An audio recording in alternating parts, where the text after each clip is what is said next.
దేవుని పరిశుద్ధ నామమునకు మహిమ కలుగును గాక. కూడి వచ్చిన మీకందరికీ ప్రభు పేరిట నా నిండు వందనాలు తెలియజేస్తూ ఉన్నా. దేవునికి స్తోత్రం. హల్లెలూయా. దైవ భక్తి కలిగిన స్త్రీలను గురించి బైబిల్లో నుండి మనము నేర్చుకుంటూ ఉన్నాం. హల్లెలూయా, హల్లెలూయా. అయితే ఇప్పటి వరకు మనము చాలా విషయాలు నేర్చుకున్నాం. మొదటగా హవ్వను గురించి, అలాగే హానోకు భార్య, నోహు భార్య, అలాగే శారమ్మ, అలాగే రిబ్కమ్మ. ఇన్ని అయిపోయినాయి మనకు. దేవునికి స్తోత్రం. హల్లెలూయా. కాబట్టి ఈ దినము మరి రిబ్కా కోడళ్ళ గురించి మనము నేర్చుకుంటాం. శారమ్మ కోడలే రిబ్కా కదా, ఆమె రిబ్కా కోడళ్ళ గురించి కూడా కొంచెం నేర్చుకుందాం.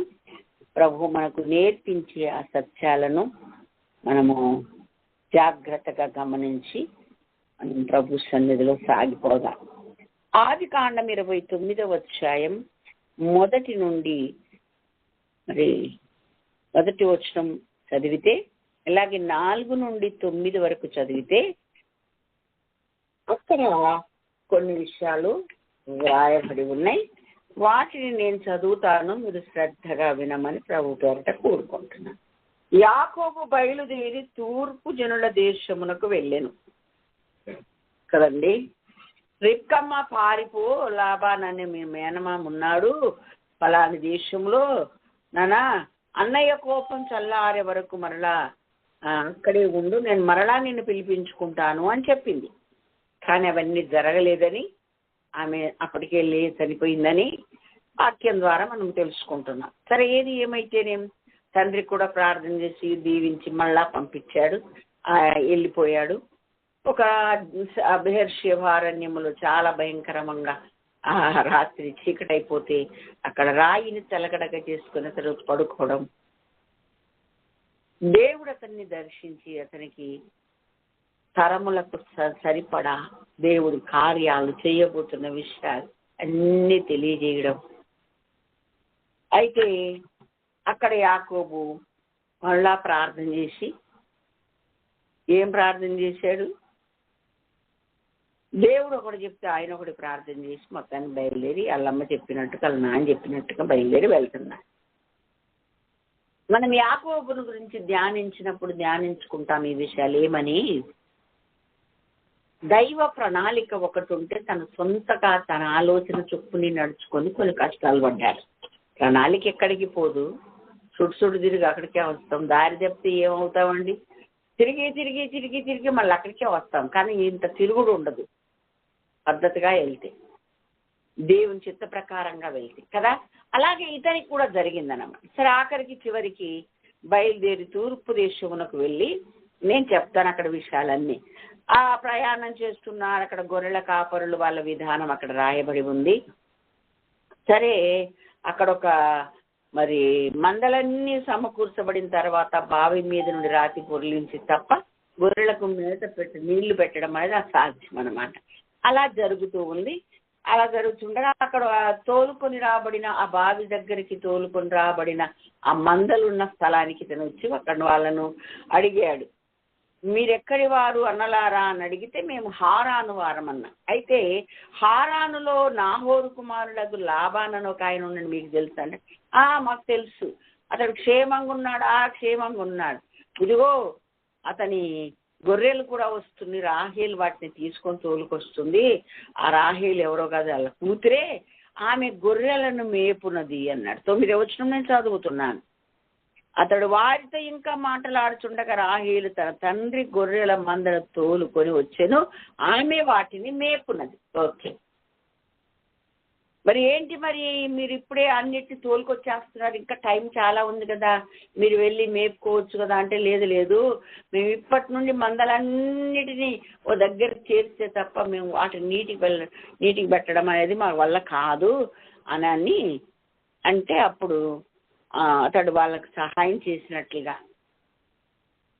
అవి నీళ్లు పెట్టినట్లుగా అక్కడ వ్రాయబడి, మొత్తానికి రాహేలును పరిచయం చేశారు ఆ మంద కాపరు. ఆమె కూడా ఒక ఆడపిల్ల అయినప్పటికీ, యవనస్తురాలు అయినప్పటికీ తన తండ్రి యొక్క మందను మేపుతున్నట్లుగా దేవుని వాక్యం ద్వారా మనం నేర్చుకున్నాం.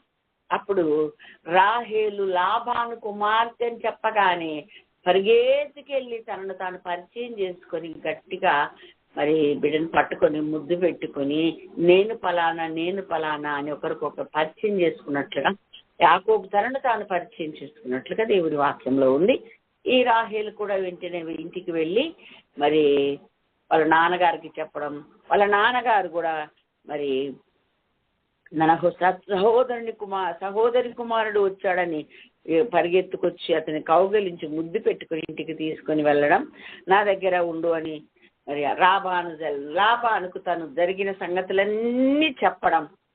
సరే, నా దగ్గర నువ్వు నా ఎముకయు నా మాంసమయ్యి ఉన్నావు కనుక నా దగ్గర ఉండు అని చెప్పి ఉంచుకున్నాడు. కొన్ని దినములైన తర్వాత నువ్వు నాకు బంధువు అయినందున, నాకు మేనలుడు అయినందున నువ్వు ఊరికనే ఎందుకు చేయాలి, నీకేం కావాలో చెప్పు, నేను నీకు అది జీతంగా ఇస్తాను అని చెప్పాను. అప్పుడు యాకోబు ఏమన్నాడంటే, ఆ రాహేలు చాలా అందగత్తె, చక్కనిది, ఆమెను ప్రేమిస్తున్నాడు కనుక ఈ రాహేలు నాకు ఇచ్చి వివాహం చేయండి అని చెప్పాడు. ఓకే, అప్పుడు ఏమన్నాడు రాహేలు గురించి, నేను నీకు జీతం చేస్తాను, నాకు రాహేలునిచ్చి వివాహం చెయ్యి అన్నాడు. 7 సంవత్సరాలు చేస్తానని ముందు ఆయనే అనేసాడు. అప్పుడు లాబాను ఏమన్నాడు, ఓ పర్వాలేదు, అన్యునికి ఇచ్చుట కంటే నీకు ఇచ్చుట మంచిది కదా, నీకే సరే మీరు అలాగే చేయండి అన్నాడు. రాహేల్ అంట, యాకోబు అంట రాహేలును బాగా ప్రేమిస్తున్నాడు గనక 7 సంవత్సరాలు కొలువు చేశాడు. అయితే అసలు చాలా కొద్ది దినములుగా కనబడ్డాయంట. సరే, మంచిది. అక్కడ మీరందరివి తెలిసిన వాళ్ళే కనుక నేను త్వరగా చెప్పుకొస్తున్నాను. తర్వాత 25వ వచనం మనం చదివితే, అప్పుడు మరి ఇక వివాహం 7 సంవత్సరాలు అయిపోయినాయి కనుక నాకు వివాహం చేయమనగానే వెంటనే ఆ ఊరు వారందరిని పిలిచి రాత్రి వేళ వివాహం కార్యక్రమం మొదలుపెట్టి లేయానిచ్చి పెళ్లి చేశాను. లేయా ఎవరు? లాబాను కుమార్తె, పెద్దది, కాకపోతే జబ్బు కళ్ళకి కలది, కొంచెం ఆ కళ్ళ జబ్బు ఉందన్నమాట. సరే, వివాహం చేశారు. ఆ రాత్రి అయిపోయింది. తెల్లవారి ఉదయకాలమే లేచి అప్పుడు అంటాడు, ఏం మామగారు నువ్వు నాకు ఏం చేశావు, నన్ను ఎందుకు ఇలా మోసం చేశావు, నేను రాహేలు కోసం కదా నీకు కొలువు చేశాను, నువ్వేంటి మరి నాకు ఆ అమ్మాయినిచ్చి పెళ్లి చేసావేంటి అని కొంచెం బాధగాను కోపంగాను అడిగాడు. అడిగితే అందుకు లాబాను, పెద్దదానికంటే ముందుగా చిన్నదాన్ని చేయడం మా పద్ధతి, మా యొక్క ఆచారం కాదు, మర్యాద కాదు. ఈమె కొన్ని రోజులు అయిన తర్వాత ఈమె వారం పూర్తి చేయి, ఆ తర్వాత నేను ఆమెను నీకు ఇచ్చి వివాహం చేస్తానని చెప్తాడు. అలాగే అతను చేయడం, తర్వాత రాహేలును అతనికి భార్యగా ఇవ్వడం, అంత జరిగిపోయి దేవునికి స్తోత్రం, హల్లెలూయా. అయితే ఇలాగ ఉంటుండగా రాహేలు కొంచెం గర్వమైన మనస్తత్వం కలిగినదై ఉంది అన్నట్లుగా మనకు వాక్యం ద్వారా అవగాహన అవుతుంది. కానీ యాకోబేమో లేయా కంటే ఎక్కువగా రాహేలును ప్రేమించాడు. మంచిది. సరే, లేయా ద్వేషించబడడం దేవుడు చూశాడు, రాహేలేమో ప్రేమించబడి. సరే, ఇప్పుడు ఏమైందంటే కథ అడ్డం జరిగినట్టుగా లేయాను ద్వేషించబడుతున్న లేయా దేవుని సన్నిధిలో, అయ్యా నేనేం తప్పు చేశానని, ఎందుకని నేను ఇదగని ఏమేమి ప్రార్థన చేస్తుందో, ఎలాగా దేవునికి దగ్గర అయ్యిందో దాన్ని బట్టి ఏం జరిగింది అని అంటే, ఆమె దేవునికి దగ్గరయ్యి అప్పుడు ఆమెను దేవుడు దర్శించడం మొదలుపెట్టాడు. గర్భవతి అయి కుమారుని కన్నది. రాహేలేమో గొడ్రాలయ్యింది. ఇక్కడ మనం ఒక విషయం గమనించాలండి. వరుసగా ఆమెకు 4 కుమారులు పుట్టేశారు. ప్రార్థన చేస్తుంది, వరకు మంచి అర్థం ఇచ్చే చక్కని పేర్లు పెట్టుకుంటూ దేవునికి స్తోత్రం, హల్లెలూయా. 30 అధ్యాయము మొదటి 2-3 వచనాలు చదివితే ఈ రాహేలు వెంటనే అక్క మీద అసూయ కలిగింది. ఈమెకేంటి నలుగురు కొడుకులు పుట్టేశారు, నాకేంటి అసలు ఏ సంతానమే కలగలేదని యాకోబు దగ్గరికి వెళ్ళి తెలివి తక్కువగా మాట్లాడు. ఆ విషయాలు బైబిల్ చదివేది అందరికీ తెలుసు. నోరు ముక్క, నేనేమో సంతానం ఇవ్వడానికి నేను దేవునికి ప్రతినిధిగా ఉన్నానా, బుద్ధి లేదా నీకు అన్నట్లుగా కోప్పడ్డాడు తెలివిగారా యాకోబు. వెంటనే 22వ వచనం నుండి 24వ వచనం వరకు మనం చదివితే అక్కడ ఏమని వ్రాయబడి ఉందంటే, దేవుడు రాహేలును జ్ఞాపకం చేసుకుని ఆమె మనవి విని ఆమె గర్భం తెరిచింది. అప్పుడు ఆమె గర్భవతి కుమారుని కని దేవుడు నా నింద తొలగించనను తినను, మరియు ఆమె యెహోవా మరి ఒక కుమారుని నాకు దయచేయునుగా కనుకొని అతనికి యోసేపు అని పేరు పెట్టు. దేవునికి స్తోత్రం, హల్లెలూయా. ఇప్పటి వరకు ప్రార్థన చేయకుండా తెలివి లేని మొద్దులాగా అసూయ పడుతూ అటు భర్త మీద ఏదో నిందారోపణ చేస్తూ ఉన్న ఈమె ఇక్కడ ఆమె మనవిని విన్నాడు దేవుడు అన్న ఈ వాక్య ప్రకారంగా, ఎప్పుడైతే నేను దేవునికి ప్రతినిధిగా ఉన్నానా, నా దగ్గరకు వచ్చి అడుగుతావేంటి అన్న ఆ మాట ఆమె హృదయంలో గుచ్చుకొని, అవును కదా నేను ఎంత తెలివి తక్కువదాన్ని, నా భర్తను అడుగుతున్నానేంటి, అది దేవుణ్ణి అడగాలి కదా అని గ్రహించి ప్రార్థన చేయడం మొదలుపెట్టి దేవునికి మహిమ కలుగునుగాక. అందుకే ఇక్కడ రాయబడి ఉంది, దేవుడు ఆమెను జ్ఞాపకం చేసుకుని ఆమె మనవిని విని ఆమెను దర్శించి ఆమె గర్భం తెరిచాడు. గర్భవతి కుమారుని కన్నది. సంతోషముతో దేవుడు నా నిందని నా మీద తొలగించేసాడని అదొకటి. రెండవది, మరి ఒక కుమారుని నాకు దయచేయనన్న విశ్వాసముతో నిరీక్షణ గలదై ఆ పుట్టిన కుమారునికి యోసేపు అని పేరు. దేవునికి స్తోత్రం. మనకందరికీ తెలుసు, నేను త్వరగా చెప్పుకొస్తాను. ఇలాగిన ఈమెకి 2 కుమారులయ్యే, ఈమె కుమారుడయ్యాడు, ఆమెకు 4 కుమారులయ్యారు. ఆ తర్వాత మరి వాళ్ళని ఆ కాల మర్యాద చొప్పున వాళ్ళు దాసీలను కూడా వారికి భార్యలుగా ఇవ్వడం, వాళ్ళకు కూడా సంతానం కలగడం జరుగుతూ ఉంది. సరే, అయిపోయింది. చాలా దినముల తర్వాత వీళ్ళు ఇలా ఉంటుండగా 31వ అధ్యాయం 1-2 వచనాలు మనము చదివితే, లాబాను కుమారులు మన తండ్రికి కలిగిన యావత్తు యాకోబు తీసుకుని మన తండ్రికి కలిగిన దాని వలన ఈ యావదాస్తి సంపాదించనని చెప్పుకొని మాటలు యాకోబుకు వినమని. ఏం జరిగింది అంటే, కొన్ని రాహేలుకు కూడా 2 పిల్లలు పుట్టిన తర్వాత ఏమన్నాడు, ఇక నేను నా తండ్రి ఇంటికి వెళ్ళాలనుకుంటున్నాను, దయచేసి నన్ను పంపించండి అన్నాడు. ఓ యాకోబు, అట్లనకు, నిన్ను బట్టి నేను ఆశీర్వదించబడ్డానని, యెహోవా నన్ను ఆశీర్వదించనని శకునం చూసి తెలుసుకున్నానయ్యా, నువ్వు పోతే ఎట్లా కుదురుతుంది, నువ్వు పోవద్దు, నేను ఏమడుగుతా ఇస్తానంటే, అయితే ఇలా చెయ్యి అని ప్రార్థన పూర్వకంగా మాట చెప్తా. ఇలా సారలు గలవిని ఒకవైపు ఇలా ఉంచుతాను, ఇవి నా జీతం అవుతాయి అని చెప్పి, సారలు లేని అన్ని నీ జీతం అవుతాయి అని చెప్పాను. సరే, ఈ మాట ఎప్పుడైతే చెప్పాడు, ఓకే అలాగే కానీ అని అన్నాడు. అప్పుడే మందని వేరు చేశారు.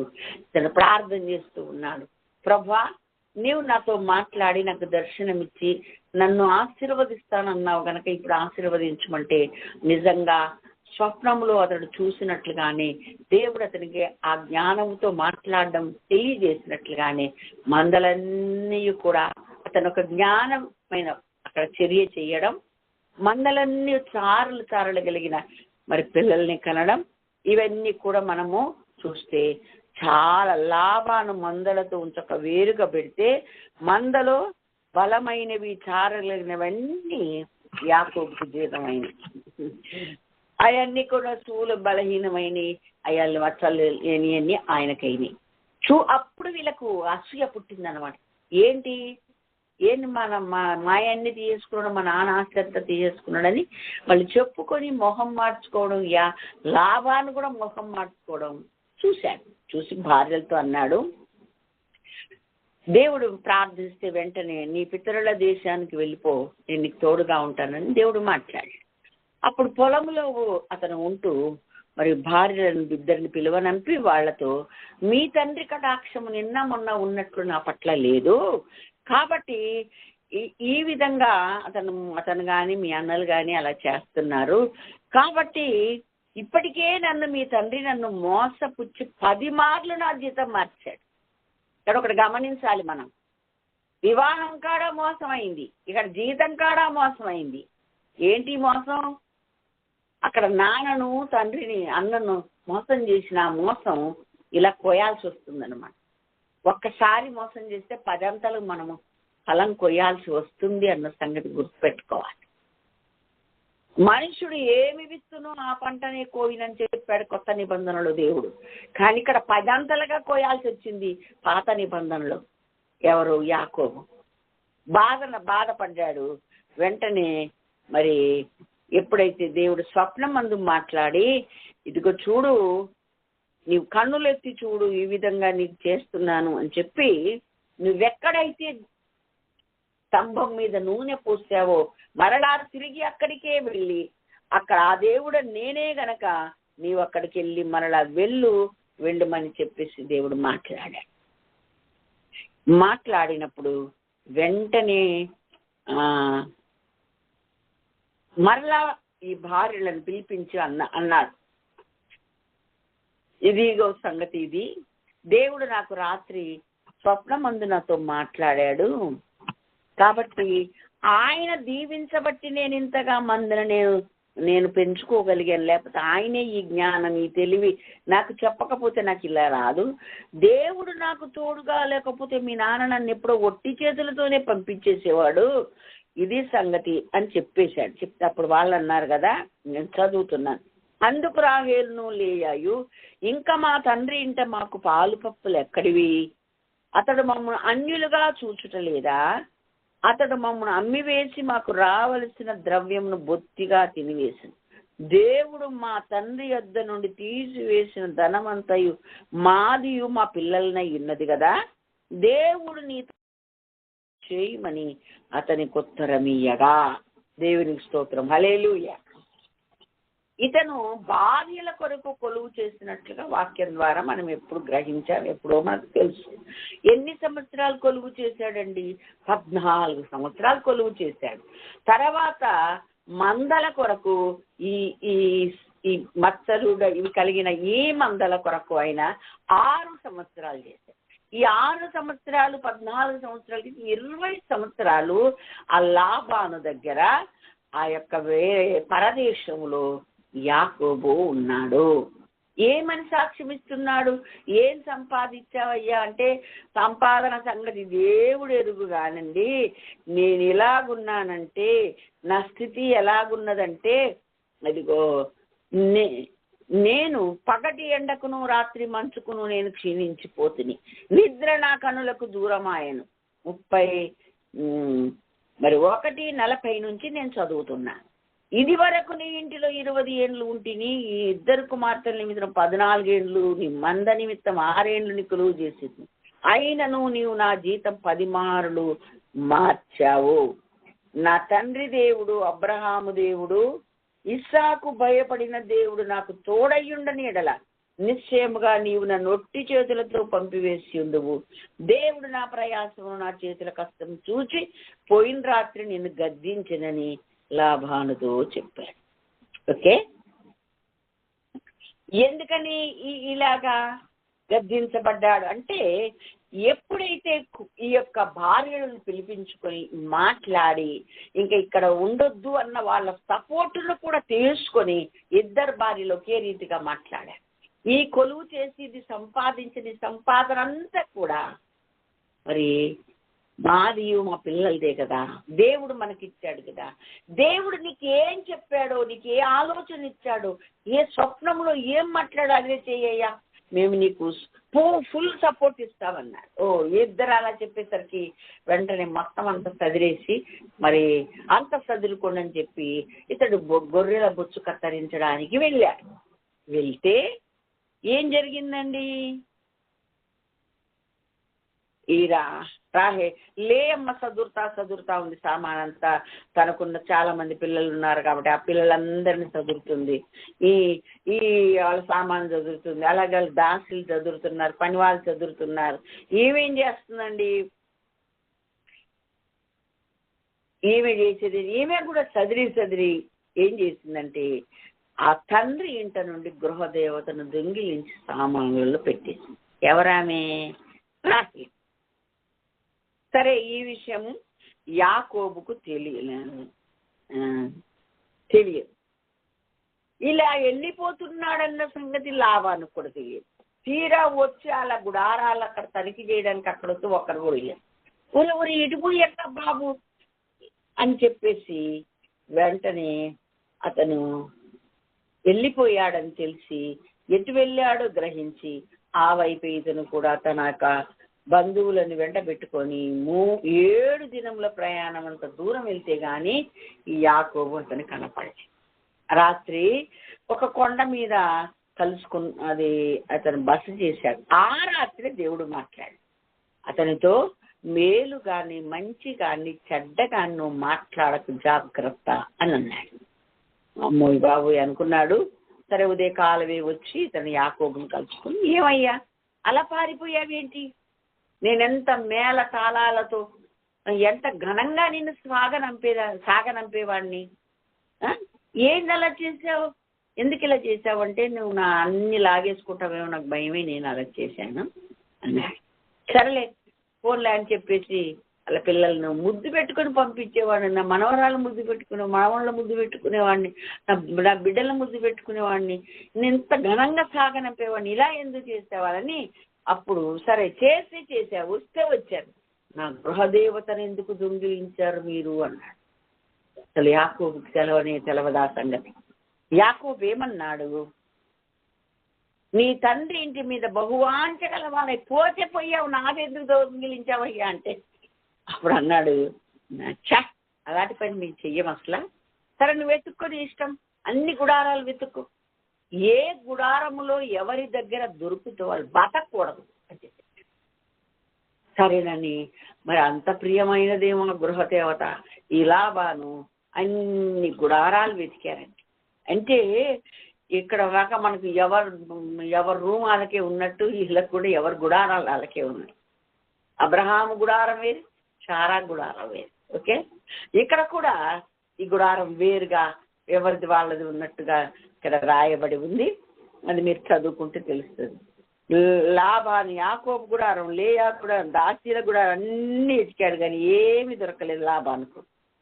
తర్వాత లేయా గుడారంలో నుండి బయలుదేరి ఆహార గుడారంలోకి వచ్చేసరికి అర్థమైంది సంభాషణ. మా నాన్నగారు దానికోసమే వచ్చారని తెలిసి అది ఒంటె సామాగ్రిలో ఆ గృహదేవతను పెట్టి దాని మీద కూర్చొని పచ్చి అబద్ధం ఆడింది. ఎప్పుడైనా ఒక తప్పు పని చేస్తే తప్పులు జరుగుతాయి అన్నది రాహేలు యొక్క చరిత్ర మనకు నేర్పిస్తుంది. సరేలే అని చెప్పేసి వెళ్ళిపోయాడు. ఎక్కడ దొరకలేదు. అబద్ధంగా ఆయనే ఎలిగేసి వేసినట్లుగా అనిపించింది. ఆ కొడుకుల పిల్లలందరిని ముద్దు పెట్టుకుని వెళ్ళిపోయాడు. ఆయన వెళ్ళిపోయాడు. ఇద్దరి మధ్యలో విందు చేసుకున్నారు. ఆ రాత్రి ఒక ప్రమాణం చేసుకున్నారు. ఒక రాళ్ల కుప్పను సాక్షిగా పెట్టారు. ఇది దాటి నేను నీ దగ్గరికి రాకూడదు, హాని తీటకు ఇది దాటి నువ్వు నా దగ్గర రాకూడదని యెహోవాయే సాక్షి మన ఇద్దరి మధ్యలో అని ఆ యొక్క రాళ్ల కుప్ప దగ్గర వీళ్ళిద్దరు కూడా మరి ప్రమాణాలు చేసుకుని ఒకరినొకరు విడిచిపెట్టి అందరు కలిసి ఎవరి దారి వాళ్ళు వెళ్ళారు. దేవునికి మహిమ కలిగి ఉండాలి. మనం నేర్చుకోవాల్సిన పాఠం ఏంటి అని అంటే, ఇద్దరు భార్యలు కానీ ఇద్దరి యొక్క మనస్తత్వాలు వేరువేరుగా ఉన్నాయి. నేను ఎప్పటి నుంచో ఒక పెద్ద ఆర్టికల్ రాసి పెట్టాను. ఒక బావిలో చేదు నీరు మంచి నీరు ఊరునా అనే ఒక హెడ్డింగ్ పెట్టి, ఆదాం దగ్గర చూస్తే ఇద్దరు మనస్తత్వాలు వేరుగా, అలాగే ఆదాం మనస్తత్వం వేరే, ఈ అవ్వమ్మ మనస్తత్వం వేరే. అలా చూసుకుంటూ వస్తే ఇక్కడ దాకా వచ్చింది. ఇక్కడ కూడా ఇంకా చాలా ఉన్నాయి అనుకోండి. ఇలాగే ఉన్నాయి. ఒక్కొక్కరి మనస్తత్వం ఒకరిలాగా ఉంది.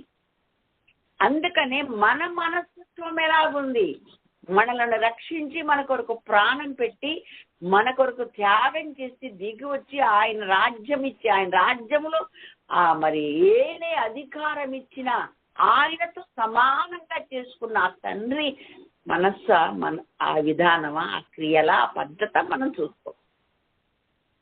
ఎవరి పద్ధతిలో వాళ్ళు బతికితే ఇదిగో ఈ చరిత్ర లాగే మన చరిత్రలో ఉంటాయి.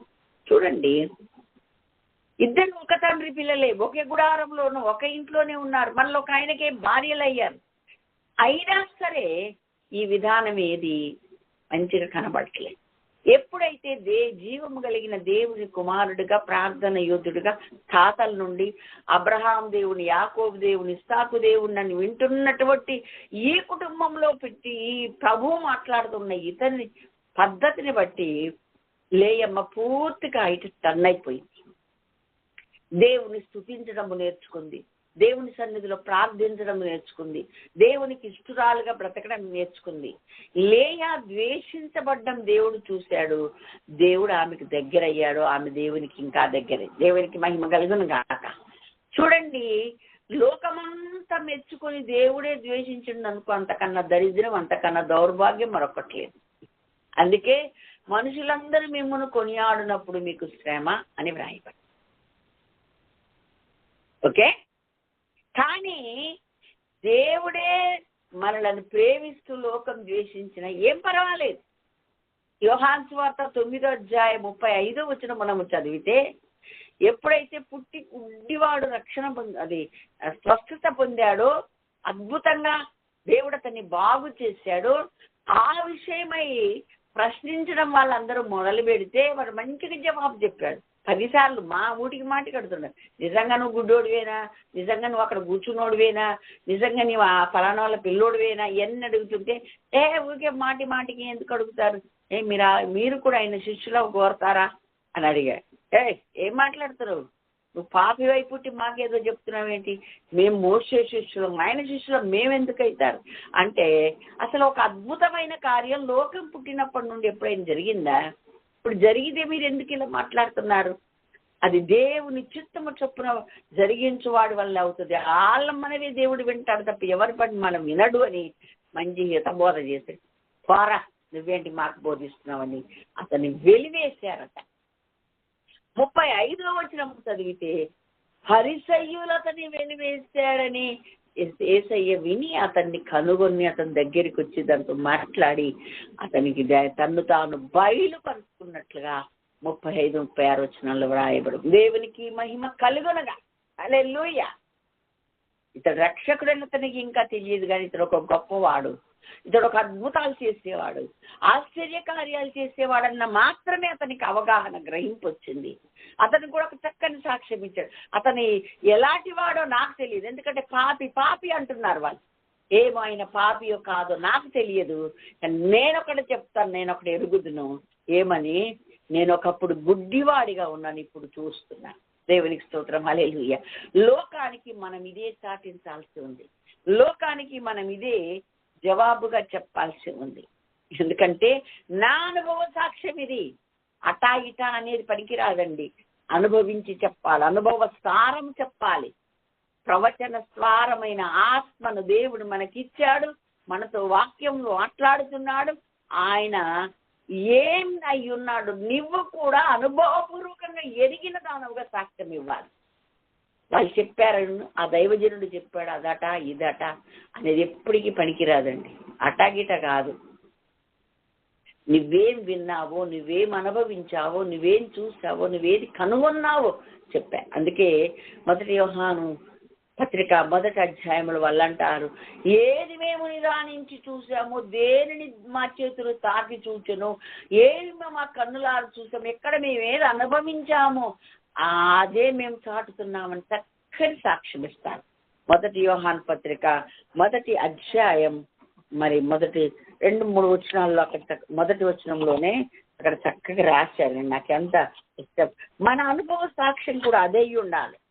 జీవవాక్యమును కూర్చున్నది ఆది నుండి ఏది ఉండెనో, మేమేది వింటిమో, కన్నులార ఏది చూచితుమో, ఏది నిదానించి కనుగొంటిమో, మా చేతులు దేనిని తాకి చూచెనో అది మీకు తెలియజేస్తున్నాం. దేవునికి మహిమ కలుగునగా. ఇదండి మన సాక్ష్యం. అందుకే యోహాను సువార్త 9:29లో కూడా అతను అలాగే అంటాడు, మీరు ఏదేదో చెప్తున్నారు, కానీ నాకైతే నా సాక్ష్యం అయితే ఏంటంటే, నేను ఒకప్పుడు గుడ్డివాడను, ఇప్పుడు చూస్తున్నాను. దేవునికి స్తోత్రం. ఒకప్పుడు నేను పాపిని, ఇప్పుడు నేను పరిశుద్ధుడనయ్యాను ఆయన వల్ల. ఆయన రక్తము ద్వారా నేను కడగబడ్డాను. ఒకప్పుడు నేను ఎరగకుండా ఉన్నాను, ఇప్పుడు ఆయన ఎరిగిన దానయ్యాను. ఒకప్పుడు నేను పిల్లవాని చేష్టలు చేసి ఇప్పుడు పెద్దవాడిని ఆయన గురించి ప్రకటించేవాడిగా, అనుభవసారంగా నేను ఎదుగుతున్న దానిగా, ఆయనలాగా క్రీస్తు వలె మనం ఎదుగుదుము అన్న వాక్య ప్రకారం నేను ఎదుగుతున్నాను. ఆయనను గూర్చి నేను ఇలా చెప్పగలనని చెప్పగలిగినటువంటి చక్కని ఆ సాక్ష్యం మనం కూడా కలిగి ఉండాలి. దేవునికి స్తోత్రం. హల్లెలూయా. ఎంత చక్కని సాక్ష్యం ఇక్కడ ఇస్తున్నారో మనకు అర్థమవుతుంది. కాబట్టి యోహాను సువార్తలో పుట్టిగుడ్డవాడు ఎంత చక్కని సాక్ష్యం ఇచ్చాడో మన సాక్ష్యం కూడా అదే అయి ఉండాలి. అప్పుడు వెలివేస్తారు, లోకం ద్వేషిస్తారు. ఉన్నట్టు మాట్లాడితే, సత్యం మాట్లాడితే ఎవరికి ఇష్టం ఉండదండి. ఎవరికి ఇష్టం లేకపోతే నీకెందుకు, నువ్వేం చెప్పదలుచుకున్నావు మొహమాటం లేకుండా ధైర్యంగా మనం ప్రకటించడమే. మనము 25 అండి, 29-25. కాబట్టి ప్రకటించడమే మన విధిగా మనం పెట్టుకోవాలని దేవుని వాక్యం ద్వారా మనము నేర్చుకున్నాం. ఇలా వెలివేసినటువంటి ఆయన దగ్గరికి దేవుడు వచ్చాడు, తను తాను ప్రత్యక్షపరుచుకున్నాడు. ఆ ద్వేషించబడ్డం దేవుడు చూచాడు. ఆమె దుఃఖం, వేదన, బాధ చూశాడు. భార్యగా స్వీకరించట్లేదా, ధర్మాలు జరిపించట్లేదా, మంచి భోజనం అన్ని చేస్తున్నాడు కానీ అంత ప్రేమ లేదు. కానీ ఈమెను ఎక్కువగా ప్రేమిస్తున్నాడు కనుక చాలా బాధ కలిగింది. నన్ను కూడా వివాహం చేసుకున్నాడు, నన్ను కూడా ఇలా చేసి ఎందుకు ఇలా చేస్తున్నాడని బాధ తనలో ఉంది. ఈమె కూడా ఆయన ప్రేమిస్తున్నాడని మరి గర్వంగా అక్క దగ్గర ప్రవర్తించడం దేవుడు చూస్తాడు. ఈమె బాధపడ్డం దేవుడు చూస్తాడు. మరి దేవుడు ఆమెను ముందుగా దర్శించాడు. దేవునికి స్తోత్రం. హల్లెలూయా. ఎప్పుడైతే యాకోబు ఒక హెచ్చరిక ఒక మాట అన్నాడో, లేయ జ్ఞానోదయం కలిగింది, బుద్ధి కలిగింది. రాహేలు ప్రార్థన చేసింది, ప్రార్థన విన్నాడు, దేవుడు జవాబిచ్చాడు. మంచి సంతోషం. ఇద్దరు మంచిగా ఉండొచ్చు కదా. ఇద్దరు కూడా ఒకే మాట చెప్పారు. ఇది దేవుడు నీకేం చెప్పాడో అలాగే మీరు చేయండి. నిజంగా దేవుడే మాకు ఇదంతా ఇచ్చాడు, ఆస్తి అంతా ఇచ్చిన ఆయన వల్ల కలిగింది. కాబట్టి మరి దేవుడు మీకు ఏం చెప్తే అదే చేయండి అన్న ఆ చక్కని మాటలు ఇద్దరు కూడా పలికారు కదండి. మరి దేవుడు దేవుడు దేవుడు అని చెప్తున్న వీళ్ళు ఇద్దరిలో ఈ ఒక్కతైనటువంటి రాహేలు తీర బయలుదేరి వచ్చేటప్పుడు గృహదేవత ఎందుకండి? అది గతంలో చేసిన పని కదా. నువ్వు అలా యాకోబుని ఇంటికి రాక్కితము, యాకోబు మీకు పరిచయం అవ్వకితము, యాకోబుకు మీరు భార్యలు అవ్వకితం కదా ఆ అలవాటు. అప్పటి నుండి దేవుని ఆరాధించడం, ఎప్పుడైతే వివాహం అయిందో దేవుని స్తుతించడం, దేవునితో మాట్లాడడం, ఆయన దర్శించడం, ఇదిగో దేవుడు నాతో ఈ మాట్లాడినాడు అని చెప్పడం, ఇవన్నీ అనుభవంలో ఉన్నాయి కదా. ఉన్నాక మరలా విగ్రహం దగ్గరికి ఎందుకు వెళ్ళిపోవాలి? ఇంత అవివేకము, అజ్ఞానమైనటువంటి పని. విడిచిపెట్టిన వాటి వైపు చూడడం, వెనకటి మరి వదిలిపెట్టిన వాటి వైపు చూడడం, ఒక అడుగు వెనకకు వేయడం దౌర్భాగ్యమైన స్థితి అని మనకు అర్థమవుతుంది. దేవునికి స్తోత్రం. హల్లెలూయా. ఎప్పుడైతే ఇలా చేసిందో దాన్ని కప్పెట్టుకోవడానికి, దానిని కప్పిపుచ్చుకోవడానికి అబద్ధం మీద అబద్ధం, అబద్ధం మీద అబద్ధం దొంగతనం చేసింది. అది బయటపడకుండా అబద్ధాలు ఆడేసి ఎన్ని ఒక తప్పుకు అసలు అసూయపడ్డం ఒక తప్పు, గర్వంగా ప్రవర్తిస్తడం ఒక తప్పు, అవివేకంగా మాట్లాడడం భర్త ఒక తప్పు. సరే తెలుసుకున్నాక ఆ పద్ధతిలోనే ఉందా అంటే మరలా కొంతకాలమే ఆ పద్ధతి, ఆ తర్వాత మరలా తప్పుల మీద తప్పులు చేయడం రాహేలు.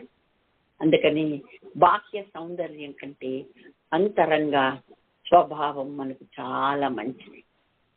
అందుకే మొదటి పేతురు పత్రిక 3వ అధ్యాయంలో దేవుడు ఆ మాటలు మనకు తెలియచేశాడు. అలాగే తిమోతి పత్రికలో కూడా తెలియచేశాడు. చాలా మందికి ఈ వాక్యాలు దాటేస్తారు, ఇవి చదువుతారు కానీ వాళ్ళ దాట వేస్తూ ఉంటారన్నమాట. దేవుడు ఏది ప్రాధాన్యత ఇచ్చాడో మనం దానికి ప్రాధాన్యత ఇవ్వాలి. ఎక్కడ చూసారా ఏమన్నా జడలు అల్లుకొనుట, ఈ బంగారు నగలు పెట్టుకున్నట్టు, వస్త్రం ధరించుకున్నట్టు, వెలపటి అలంకారము మీకు అలంకారముగా ఉండక సాధువైనట్టి మృదువైనట్టి గుణమన అక్షయ అలంకారము గల మీ హృదయపు అంతరంగ స్వభావం మీకు అలంకారంగా ఉండాలి. అది దేవుని దృష్టికి మిగుల విలువ గలదబ్బా. ఇంత క్లియర్గా ఇంత బాగా వాక్యం చెప్పాక పక్కన పెట్టడానికి మనమెవరు అండి కదా. కాబట్టి ఈమెకు అంతరంగ స్వభావం అలంకారంగా ఉంది. ఎవరికి? లేయాకు. ఈమెకేమో పై పై పై మెరుగులే, ఇదే అలంకారం ఈమెకు. కాబట్టి సామెతలు 31:30 ఉంది, అందము మోసకరము సౌందర్యం వ్యర్థం, యెహోవా యందు భయభక్తులు కలిగిన స్త్రీ కొనియాడబడును అని రాయబడింది. దేవునికి మహిమ కలుగునుగా. హల్లెలూయా. కాబట్టి మనము దేవుడు ఏం కోరుకుంటే మనం అదే కోరుకుంటాం. దేవుడు దేనికి ప్రాధాన్యత ఇస్తే మనం దానికి ప్రాధాన్యత. దేవుడు ఏది విలువ కలది అంటే నీకు అదే విలువ కావాలి. ఈమెకు అదేమీ లేదు. ఈమె తనకు నచ్చింది, తను మెచ్చింది, తన పద్ధతి ప్రకారంగా ఈ రాహేలు నడుచుకోవడం మీకు అలవాటాయి. సరే, ఈమె ఒక కోరిక కోరింది కదండి. ఏమని? దేవుడి దగ్గర, అయ్యా నువ్వు మరి ఒక కుమారుని నాకు అనుగ్రహిస్తావని. నేను ఇతను యోసేపు అంటే అభివృద్ధి, ఫలము అని అర్థం. ఆ పేరు పెట్టింది కదా. దేవుడు ఎప్పుడు కూడా వాగ్దానాన్ని ఓకే చేశాడంటే ఆయన ఎప్పుడు మర్చిపోడండి. 35వ అధ్యాయం మనం చదివినట్లయితే దేవుడు మరల యాకోబును దర్శించి ఇంకా ఈ తరుముటము, 34వ అధ్యాయంలో కుమార్తెకు అవమానం కలగడం, 32వ అధ్యాయంలో 400 మందితో మరి ఏశావు పరిగెత్తుకుంటూ వస్తున్నాడని తెలిసి చాలా భయపడిన యాకోబు ప్రార్థన చేస్తే దేవుడు అతన్ని ఆశీర్వదించడం,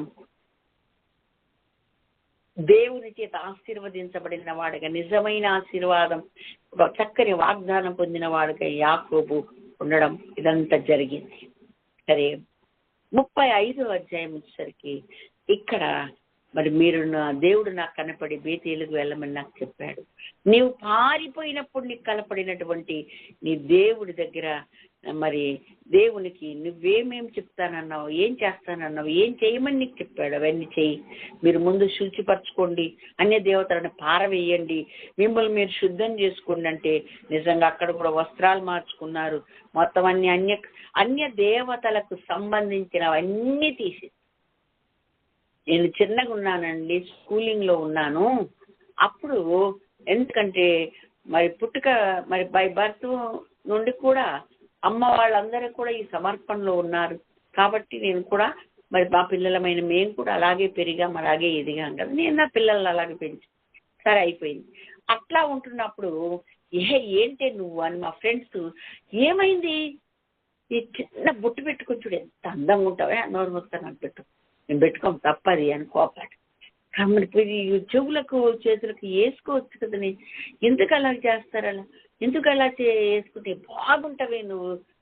నేను వేసుకోను, అలాంటి పిచ్చి పనులు చేయనని ఒక మాట చెప్తాను తెలుసా. మేము మా దేవుని స్వరూపమందు చేయబడ్డాం, మా దేవుడిలాగే మేము ఉంటాం. స్త్రీగా పురుషుడిగా చేశారు కనుక మరి పురుషుడన్ని గంగరెద్దులాగా తగిలించుకోడు కదా, స్త్రీ కూడా తగిలించుకోడు. అవి లేదు, ఎందుకంటే మేము దేవుని స్వరూపంలో చేయబడ్డాము. మా యేసుప్రభు ఫోటో, మీ ఫోటోలు, మీ దేవుళ్ళ ఫోటోలు చూడండి. మా యేసుప్రభు ఫోటో ఎలా ఉంటుంది? ఏమన్నా ఉండే ఆయనకు? మీరు మా దేవుడిని ఆరాధించితే మీరు కూడా అలాగే ఉందరు. మీరు ఆరాధించట్లే. ఇప్పుడు చూడండి, మీ దేవుడికి అవన్నీ ఉంటాయి కదా, మీరు అలాగున్నారు. మరి మీకు తేడా చెప్తున్నాను, నేనేం అంటలేదు అని చెప్పేది. నోరు మూసుకొని ఒప్పుకున్నాను. ఎందుకంటే ఆయన స్వరూపమందు మానవులందరినీ చేశాడు, మిమ్మల్ని కూడా చేశాడు. మీరు అది గ్రహించకుండా మరి మీరు ఆ దేవతలను అట్లా పూజిస్తున్నారు. మేమేం మా దేవుణ్ణే ఆరాధిస్తున్నాం కాబట్టి ఆయన ఎలా ఉంటాడో మా స్వరూపం అలాగే ఉంటుంది నేను చెప్పాను. అర్థమైంది, వాళ్ళు నోరు మూసుకున్నారు కదండి. కాబట్టి మన దేవుని పోలిన వారంగా మనం బ్రతకాలి. అసత్యం అర్థమైంది కనుక వెంటనే అన్య దేవతలన్నీ తీసిపారి బేతేలుకు వెళ్ళడం. బేతేలుకు వెళ్ళడానికే ఇంతగా శుచి చేసుకొని, శుభ్రం చేసుకొని, అర్పించుకొని మరి అంతగా మార్చుకోగలిగితే, బాహ్య అలంకారమే వాళ్ళు మార్చుకోగలిగితే మరి పరలోకం వెళ్ళడానికే మనం అంతా సిద్ధపడుతున్నాం కనుక మనం ఎలా ఉండాలో ఒకసారి మనం ఆలోచించుకుంటే చాలా సంతోషం. దేవునికి మహిమ కలుగునుగా. బాహ్య అలంకారమును దేవుడు ఏ మాత్రం లెక్క పెట్టడని నేను చాలా సార్లు బల్లగుద్ది ఘంటాపటంగా నేను ప్రకటించాను. దైవజనులు ఎంతో మంది ప్రకటించారు. జవన్యాస్ గారైతే ఇంకా బాగా ప్రకటించారు. అలాగే అన్నమాసకరపు సౌందర్యం వ్యర్థం, యెహోవా యందు భయభక్తులు కలిగిన స్త్రీ కొనియాడబడును అంటే దేవుని దృష్టిలో లేయా చాలా విలువ కలిగింది అయింది, కానీ రాహేలు కాలేకపోయింది. సరే అయిపోయింది. సరే వీళ్ళకి చెప్పాడు అంటే మరి చాలా మంది అంటారు బాహ్యంగా అంతా అర్పించుకుంటారు కానీ స్వభావం అంతరంగ స్వభావం కూడా మార్చుకోమని కదా చెప్పాడు దేవుడు. మార్చుకొని వెళ్తాడు, మరి మాకెందుకు పోటీ పెడతారు? మార్చుకోవాలి. అసలు లోపల ఏముంటుందో బయటికి అది వస్తుంది. నేను చెప్తాను, వాక్యం అలాగే చెప్పింది. ఒక చిత్రకారుడు ఒక ఫోటో గీశాడు అంటే ముందు లోపల అదంతా తను అనుకున్నాడు కనుక తన మనస్సులో ఉన్నదే బయట గీయగలుగుతాడు. కాబట్టి నీ అంతరంగం మారితే ఆటోమేటిక్గా మారిపోతుంది. అది కదా దేవుడు మనకు చెప్పింది, అది కదా ఆయన దృష్టికి విలువగలది. ఇది గ్రహింపు లేదు. సరే అయిపోయింది. ఇలా చెప్పినట్లుగా భర్త చెప్పినట్టు చేశాడు, బయలుదేరి వెళ్ళారు. దైవికమైన భయము ఆ ప్రాంతముల మీద పట్టణముల మీద విందండట ఉన్నది కాబట్టి ఎవరు వాళ్ళని తరమలేదు. సరే అక్కడికి వెళ్ళారు, దారిలో ఉన్నారు, ఇంకా వెళ్తున్నాడు. మరలా దేవుడు యాకోబును దర్శించి మరలా ఆశీర్వదించి, నిజముగా ఇక మీదటి నీ పేరు యాకోబు అనబడదు, నువ్వు ఇశ్రాయేలువే, నువ్వు ఆశీర్వదించబడిన వాడే అని పేరు పెట్టి, నేను సర్వశక్తి కలిగిన దేవుడను, నేను నీతో వస్తాను, నిన్ను ఆశీర్వదిస్తాను, నీ సంతానాన్ని విస్తరింపు చేస్తాను అన్ని చెప్పి అక్కడ కనపడిన దేవుడని నేనే కనుక నువ్వు అక్కడికి వెళ్ళి అక్కడ నువ్వు మరలా ఆలయము నిర్మించు అని చెప్పి దేవుడు మాట్లాడాడు. దేవుడు మాట్లాడిన స్థలము నుండి పరమునకు వెళ్ళిపోయాక మార్గంలో వస్తూ ఉన్నాడు. అప్పటికే దేవుడు జ్ఞాపకం చేసుకున్నాడు, రాహేలమ్మ కన్సీవ్ అయింది. సరే వారు ఎఫ్రాతా మార్గం గుండా వస్తూ ఉండగా కొంత దూరం వచ్చేటప్పటికి రాహేలు ప్రసవించటకు ప్రసవ వేదన పడింది. అప్పుడు ఉన్నటువంటి దగ్గర ఉన్న వాళ్ళు ఆమెతోటి అమ్మ భయపడకు, నీకు ఇది కూడా కుమారుడే అని చెప్పారు. కానీ ఆమె మృతి పొందేటప్పుడు కుమారుడే అన్న మాట వినబడితే అతనికి బెనోని అని పేరు పెట్టి, చూడండి దేవుణ్ణి అడిగింది, దేవుడు ఆమెకి ఇచ్చాడు, దర్శించాడు, జ్ఞాపకం చేసుకున్నాడు, కుమారుని ఇచ్చాడు. పుట్టాడని కూడా చెవున వినబడింది, కానీ అతను ఎత్తుకున్నట్టు కానీ అతను ఆలనా పాలన చేసినట్టు కానీ అతని కౌగిట అత్తుకున్నట్లు కానీ రాయబడలేదు. అతను కంటితో చూడలేదండి, చచ్చిపోయింది. అది కూడా మార్గ మధ్యంలో సరిపోతే అక్కడే పాతిపెట్టి ఒక స్తంభాన్ని రాహేలు స్తంభముగా పేరు పెట్టి ఆ సమాధి మీద మరల ప్రయాణమై వెళ్ళిపోయారు. 49వ అధ్యాయంలో వ్రాయబడినట్లుగా 49వ అధ్యాయం 31వ వచనం, అక్కడనే వారు అబ్రహామును అతని భార్య అయిన శారాను పాతిపెట్టిరి, అక్కడనే ఇస్సాకును అతని భార్య అయిన రిబ్కాను పాతిపెట్టిరి, అక్కడనే నేను లేయాను పాతిపెట్టింది. ఎక్కడ ఇదంతా? ఎప్పుడైతే శారమ్మ చనిపోయిందో అక్కడ హిత్తూడైన ఎఫ్రోను భూమి అందున్న గుహలు కొనుక్కున్నాడే, మమ్రే ఎదుటనున్న మక్పేలా పొలంలో ఉన్న ఆ గుహలో అది శ్మశాన భూమిగా స్వాస్థ్యంగా కొనుక్కుంది కనుక అబ్రహాం మొదలుకొని అందరూ ఒక్కొక్కరు అందులో పెట్టబడి, అంటే ఒక ఆశీర్వదించబడిన సమాధి ప్రాంతం అది. అంటే పితరుల సమాధులలో చేర్చబడడం అనేది ఒక ఆశీర్వాదకరమైన ధన్యకరమైన జీవితం అన్నమాట. అది లేయమ్మకు వచ్చింది, కానీ రాహేలుకు రాలి. ఈమె మార్గ మధ్యములో పాతిపెట్టబడింది. చెప్తున్నాడు యాకోబు, నేను లేయాను పాతిపెట్టాను, నన్ను కూడా అక్కడే పెట్టండి అని తన కుమారులతో ఆజ్ఞాపిస్తున్న సందర్భాన్ని నేను మీకు చదివి వినిపించాను. కాబట్టి మనం గ్రహించాల్సింది ఏంటి అంటే, రాహేలు ఎంత అందగత్తి అయితేనే హృదయం అంత అందమైనది కాదు, చేష్టలంత అందమైనవి కాదు, ఆమె క్రియలంత మంచివి కానట్లుగా కనబడి, ఒక్క ఆయనకే భార్య, ఒక్క ఆయనకే కుమార్తె, ఆమె ఇద్దరు ఒక్కరి కుమార్తెలే, ఒక్క ఇంటే ఉన్నారు, ఇద్దరు ఒక్కరి భార్యలే, కానీ ఒక ఆమె తత్వం వేరు, ఇంకొక ఆమె తత్వం. కాబట్టి దేవుని బిడలమైన మనము ఏ విధానంలో ఉన్నాం, ఏ విధంగా జీవిస్తున్నాం, ఏ విధంగా దేవునికి దగ్గర అవుతున్నాం, ఏ విధంగా దేవునికి ఇష్టమైనవే మనకి ఇష్టమైనవిగా మారుతున్నాయి, మన ముగింపు కూడా ఎలాగున్నదనేది ఈ వాక్యాన్ని బట్టి మనము గ్రహించాల్సి ఉంది. దేవునికి మహిమ కలుగునగాక. ద్వేషించబడిన మనుష్యులతో ద్వేషించబడిన లేయమ్మ యొక్క మరి ముగింపు ఏమో చాలా బాగుంది. రాహేలు ముగింపు అంతగా బాగలే. అబద్ధం మీద అబద్ధం చెప్పాల్సిన దుస్థితి, గృహదేవతను దొంగిలించాల్సిన ఆ దుస్థితి ఆమెకి ఎందుకు కలిగింది? ఏమది? కాబట్టి అలాంటివన్నీ దేవునికి నచ్చవు. కాబట్టి దేవునికి నచ్చనిది మనకు కూడా నచ్చకూడదు. దేవుడికి ఏది ఇష్టమో అది మనకి ఇష్టం అవ్వాలి. దేవుడు ఏది కోరుకుంటే మనం అదే కోరుకోవాలి. అది నిజంగా దేవుని మనస్సు తిరిగి బ్రతకడం. గతంలో చాలాసార్లు చెప్పాను నేను, మనము ఎరిగి ఉంటే సరిపోదు, దేవుణ్ణి కలిగి ఉండాలి. దేవుని నామాన్ని ఎరిగి ఉంటే సరిపోదు, దేవుని నామాన్ని కలిగి ఉన్నాం. దేవుని మనస్సు ఎరిగి ఉంటే సరిపోదు, దేవుని మనస్సును కలిగిన వారంగా ఉండాలి. దేవుని ఆత్మను గురించిన సంగతులు నీకు ఎరిగి ఉంటే సరిపోదు, ఆత్మను కలిగిన వారంగా ఉండాలని గతంలో నేను వివరించానని నాకు గుర్తుంది. దేవునికి స్తోత్రం, హల్లెలూయా. కాబట్టి దేవునికి ఏది ఇష్టమో ఎరిగి లేకపోతే, అది కలిగి లేకపోతే, చాలా ఎరిగి ఉన్నట్టే మసులుకుంది, కలిగి జీవించింది లేయమ్మ. ఎరిగి ఈమెకు తెలుసు కానీ కలిగి లేకపోయింది. అందుకే చివరి ముగింపు అలాగను. కనుక ఇద్దరు కోడళ్ళను మనము, ఇద్దరు మనస్తత్వాలను దేవుడు మన ముందు పెట్టాడు. శరీరానుసారమైన మనస్స, ఆత్మానుసారమైన మనస్స. అక్కడ ఉంటది రోమాపత్రిక 8వ అధ్యాయం. మరి ఒకసారి నేను చదివి వినిపిస్తాను దయచేసి. 7వ వచనం అనుకుంటా ఏమంటదంటే, ఆ శరీరానుసారమైన మనస్సు దేవునికి విరోధమైనది అయినది, దేవుని చిత్తమును నెరవేర్చదు, దేవుడు లోబడదు, లోబడ నేరదు అని ఖచ్చితంగా రాశారండి. ఎంత చూడండి, ఏలయనగా 7వ వచనమే, శరీరానుసారమైన మనస్సు దేవునికి విరోధమై ఉన్నది, అది దేవుని ధర్మశాస్త్రమునకు లోబడదు, ఏ మాత్రము లోబడ నేరదు. కాగా శరీర స్వభావము గలవారు దేవుని సంతోషపరచనేరరు. 7-8 వచనాల్లో చక్కగా వ్రాయబడి ఉంది. కాబట్టి మనం ఎలాంటి వారు? ఒక ఆమె శరీరానుసారమైన మనస్సు, ఒక ఆమె ఆత్మానుసారమైన మనస్సు ఉన్నారు. శరీరానుసారమైన మనస్సు ఉన్న వాళ్ళ ముగింపు ఒకలాగుంది, ఆత్మానుసారమైన మనస్సు కలిగిన వారు ముగింపు ఒకలా.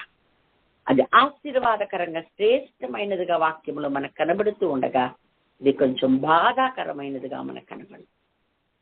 వెంటనే యాకోబు చేతిలోకి తీసుకొని బెనోని అని పేరును వెంటే దానికి దుఃఖపుత్రుడు అని అర్థం గనక, లేదు అయ్యా ఇతని నీ కుడి చేతిలో తీసుకొని అంగలారుతూ దుఃఖంతో ఆ మాట పలికి అతనికి బెన్యామీన్ అని పేరు పెట్టాడు గనక, దేవుడు మరలా ఆ బిడ్డను జ్ఞాపకం చేసుకుని ఎన్నో తరాల తర్వాత సౌలు కాలంలో ఇశ్రాయేళ్లకు రాజుగా ఏర్పరచవలసిన వస్తే మొదటి రాజే బెన్యామీని గోత్రికుడుగా మనకు కనపడుతూ ఉన్నాడు. దేవునికి స్తోత్రం. దేవుడు ఎంత న్యాయవంతుడో ఈ సత్యం మనకు తెలుస్తుంది. అయితే మరి మనం ఎలా ఉన్నా, ఆయన ఎప్పుడు న్యాయవంతుడే, ఆయన ఎప్పుడు మంచివాడే. నువ్వెప్పుడు మంచివాడిగా మారుతావు? నువ్వెప్పుడు దేవునికి ఇష్టంగా మారుతావు? నువ్వెప్పుడు దేవుని మనస్సు తిరిగి బ్రతుకుతావు? నువ్వెప్పుడు ఆయనతో సమానమైన అనుభవంలోనికి ఎదుగుతావు? నువ్వెప్పుడు ఆయన నామాన్ని కలిగి ఉంటావు? ఎప్పుడు ఆత్మను కలిగి ఉంటావు? ఎప్పుడు ఆయన మనస్సును కలిగి ఉంటావు? ఆలోచించుకుందాం, అలాగ మారిపోదాం. ఆయనకి ఇష్టలముగా, ఆయన మనస్సు ఎరిగిన వారముగా, ఆయన చేయమన్నదల్లా చేసి వద్దన్నదల్లా మానేసి ఆయన హృదయానికి నచ్చినట్లుగా బ్రతుకుతూ మన జీవన యాత్రను కొనసాగించి ముగిద్దాం. అట్టి కృప దేవుడు మనందరికీ అనుగ్రహించునుగాక. దేవుడి మాటలు దీవించునుగాక. ఆమేన్. హల్లెలూయా. దయచేసి మనం ప్రార్థన చేసుకుందాం. హల్లెలూయా, హల్లెలూయా, హల్లెలూయా.